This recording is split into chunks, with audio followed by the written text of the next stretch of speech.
Hi అండి, అందరూ ఎలా ఉన్నారు? బాగున్నారని బాగున్నానండి. సో నేను ఒక రెసిపీ ఆల్రెడీ నేను చేసి పెట్టేశాను. అంటే వెజ్ ప్యూరీస్ కానీ, పౌడర్స్ కానీ, లేదా ఇలా పేస్ట్లు కానీ ఏదైనా కావాలని అడిగిన వాళ్ళకి నేను ఇది చెప్తున్నాను అనమాట.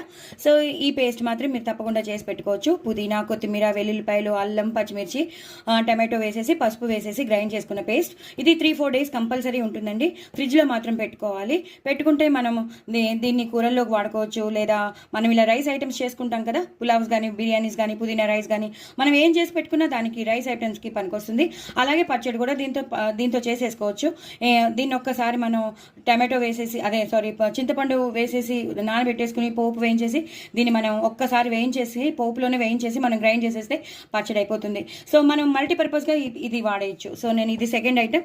సో ఇలా మీరు తప్పకుండా చేసి పెట్టుకోండి. నేను మళ్ళీ చెప్తున్నాను, కొత్తిమీర, పుదీనా, వెల్లుల్లిపాయ, అల్లం, పచ్చిమిర్చి, పసుపు వేసి, టమాటోస్ వేసి గ్రైండ్ చేసిన పేస్ట్ అండి.